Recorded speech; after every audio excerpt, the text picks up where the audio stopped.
Ligtas na nakabalik sa Villamor Air Base kagabi ang humanitarian team ng Pilipinas na sumaklolo sa mga biktima ng magnitude 7.7 na lindol sa Myanmar nitong Marso. Una sa balitang yan, si Dustin Bayog.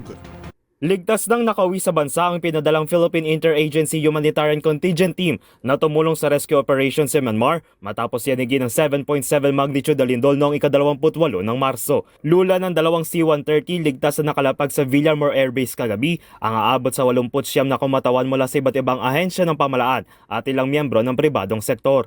Nagkaroon din ng malita programa kung saan sinalubong sila ng ilang mga opisyal sa pangunguna ng Office of Civil Defense, Department of Health o DOH, Department of National Defense o DND, Philippine Air Force at ng Armed Forces of the Philippines. Mula April 2, nagtagal ng 2 linggo sa Myanmar ang Humanitarian Contingent Team na tumulong sa pag-rescue sa mga biktima ng lindol, kasama na rin ang ilang bansa sa Southeast Asia. Ayon naman sa pinadalang Philippine Emergency Medical Assistance Team ng DOH, na tulungan ng kanilang itinayong health facility sa Pienma ng Myanmar ang aabot sa 1,000 pasyente na nabigyan ng iba't ibang atensyong medikal. Ang naturang humanitarian aid ng Pilipinas ay bahagi ng pagtaliman nito sa One ASEAN One Response Initiative kung saan nagtutulungan ng mga bansa sa oras ng krisis at kalamidad. Samantala, nagpadala namang muli ang DOH ng grupong medikal sa Myanmar para naman magbigay ng medical services, mental health at psychosocial support para sa mga apektadong Pilipino na nagtatrabaho roon.